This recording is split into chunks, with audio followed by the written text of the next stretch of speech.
Good morning, everyone. It is Friday. It's market day and it's bonus video time. And we're at a slightly different angle today because the sun is like major bright coming in. So I had to like readjust just a little bit. But we are going to do the Crochet Your Collection challenge. I had a little bit of time this week. I was very leisurely crocheting because, you know, pillow cat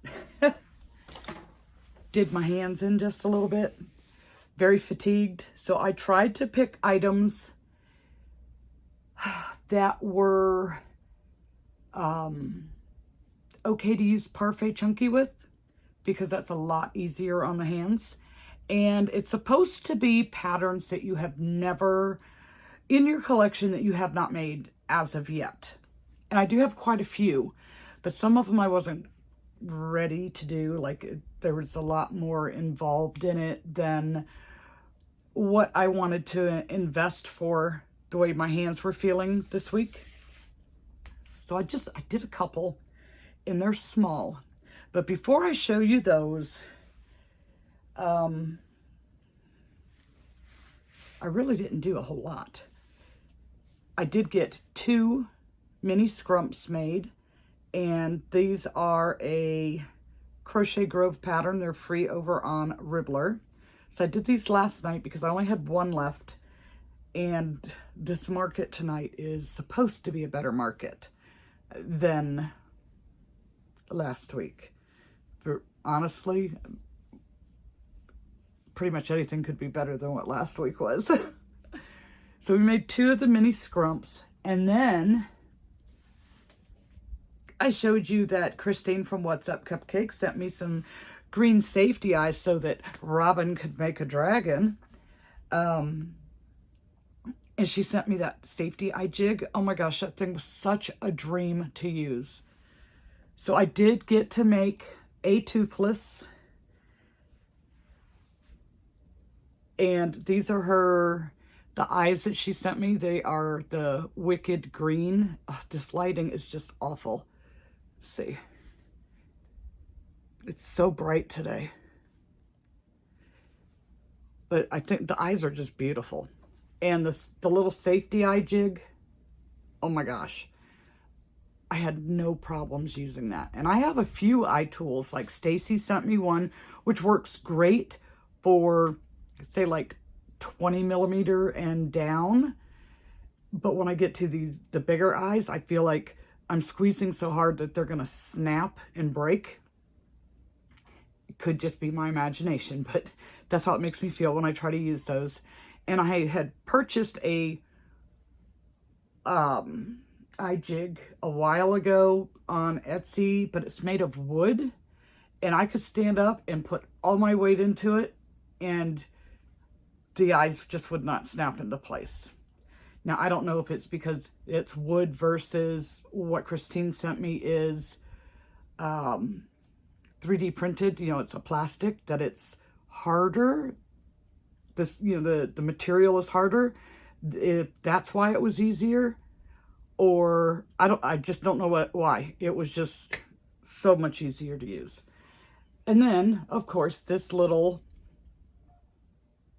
Night Fury toothless pattern is from Shannon Snuggle Beans Crochet. It's her baby standing. It's kind of small, and I swear each time I make one it comes out smaller and smaller and smaller.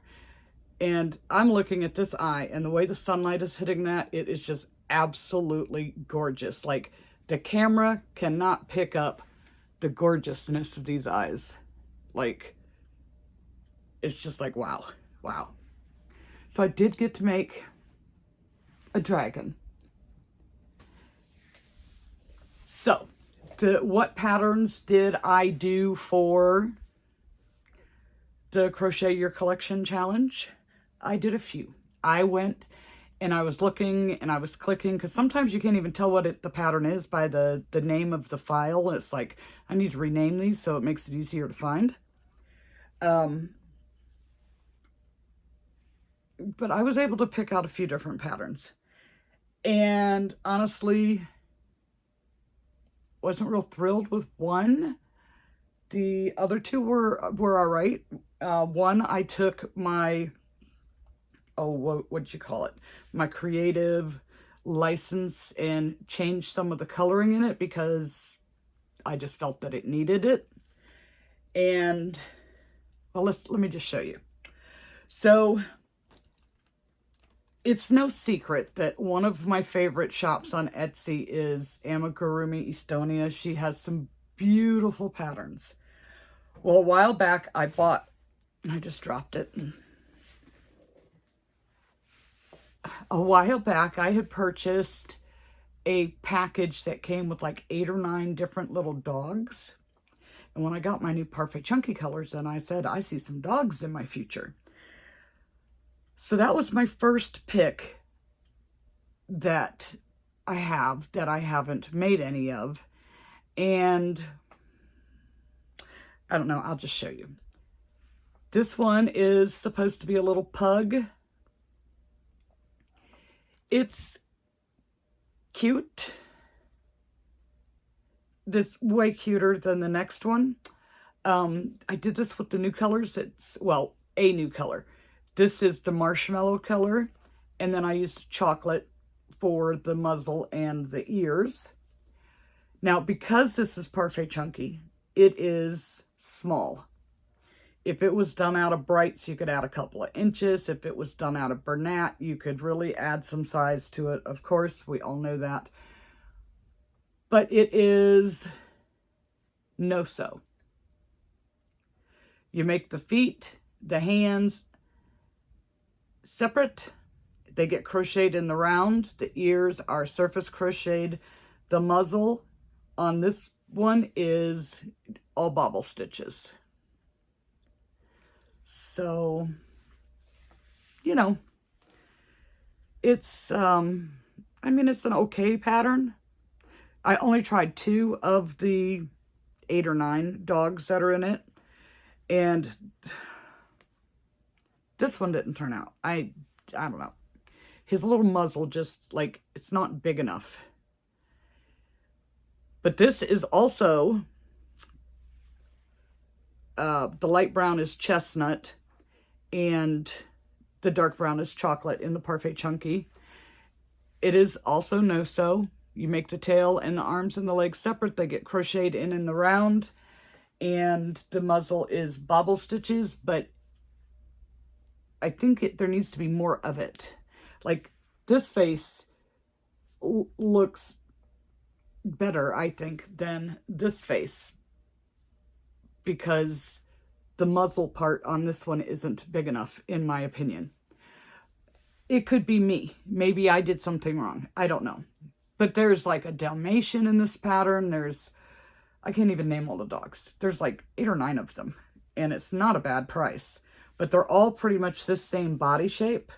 And you're going to change the look with the muzzle, the ear style, and the colors.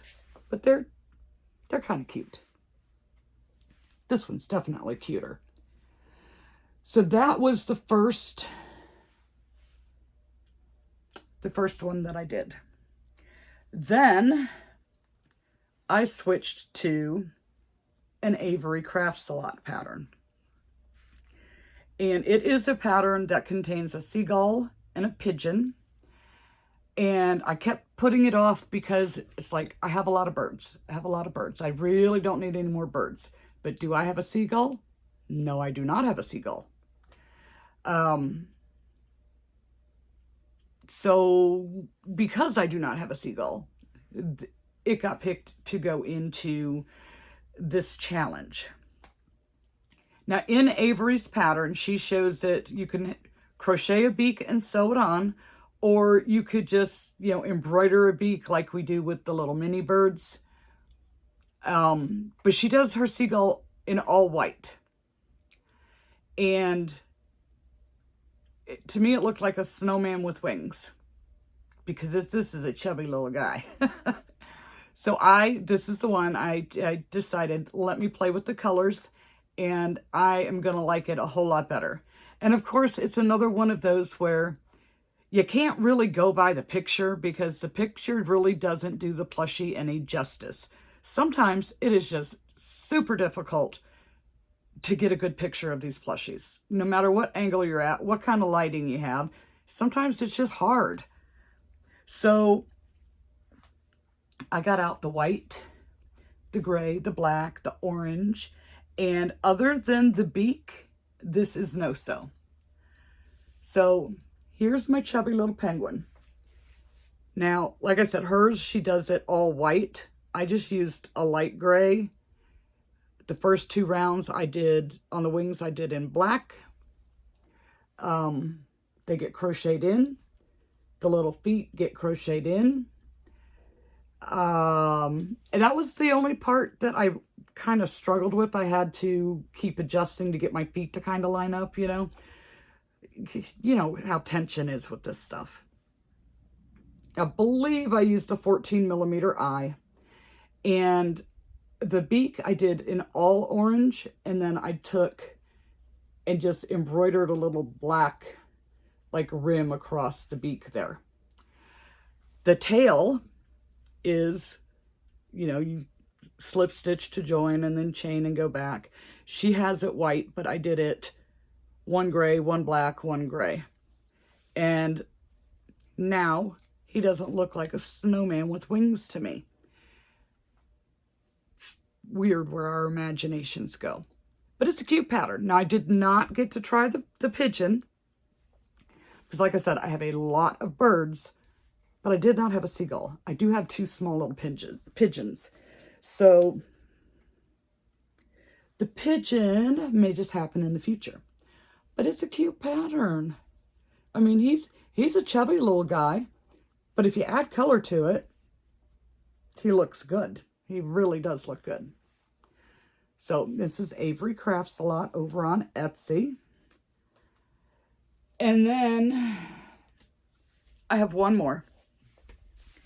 Now this one, I acquired it through Madeline Mako's Patreon page, but I checked just to be sure.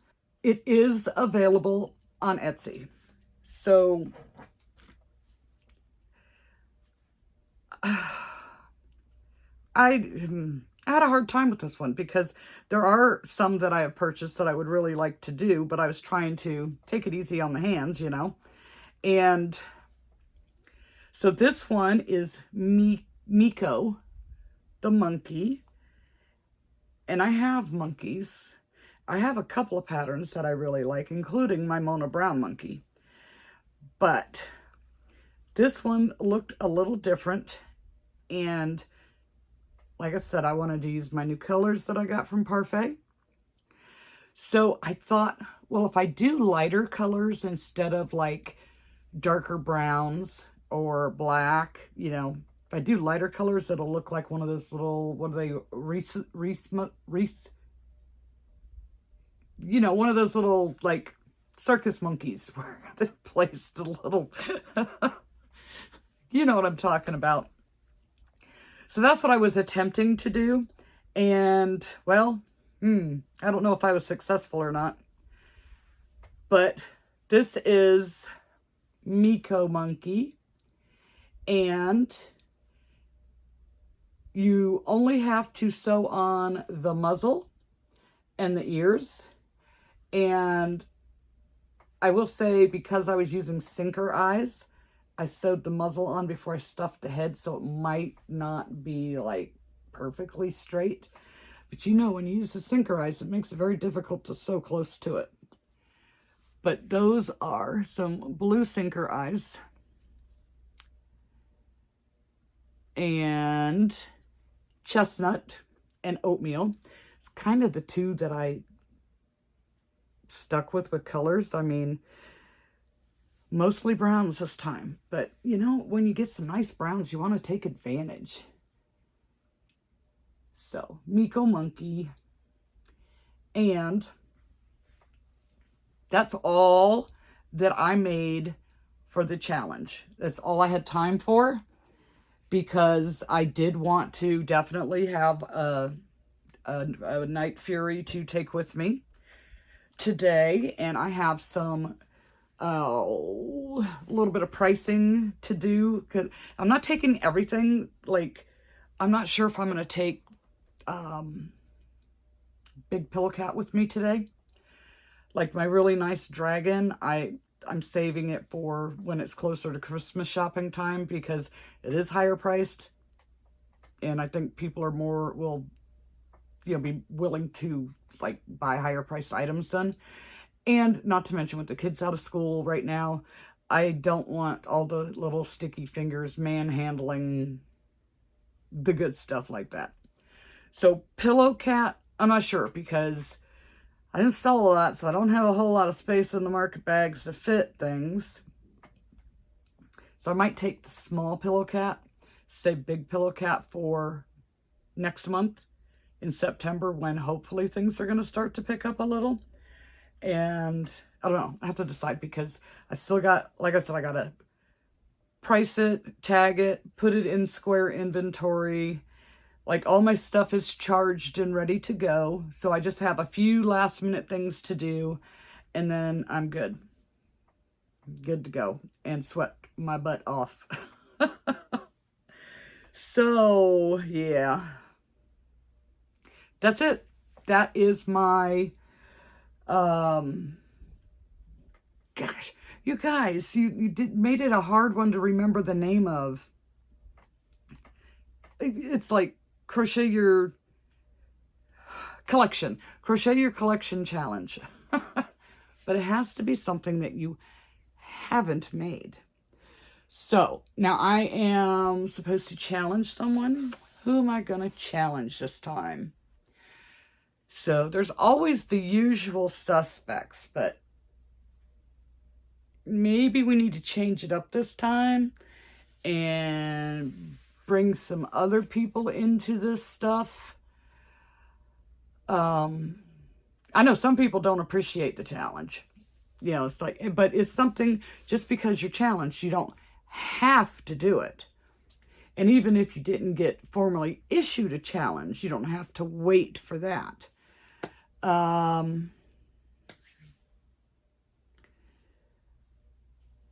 Okay, let's do, and I'm going to butcher her name because I don't know why, I just cannot say this word. Tammy, mompreneur. I cannot say that word even when it's the proper term instead of a made-up term. It just doesn't come out of my mouth right. I know what it is, that just won't come out of my mouth. So Tammy, and oh gosh, who else would we want to challenge? Okay, let's go with a couple of the usual suspects, only because it's what I can think of. So we have Heather from Cottontail Crafts by Heather here on YouTube. And of course, we're going to throw in Crafty Sue 519. And again, if you don't have time, it's no big deal if you cannot do the challenge. But if you can, it's fun. I mean, when you get to sit there and look through all the things that you've bought, and then you go, oh, wow, I never made this one. I forgot all about that. So there's that. All right, you guys, I'm going to go and finish my last minute prep and load up and go sweat my butt off tonight. And we'll see you Sunday.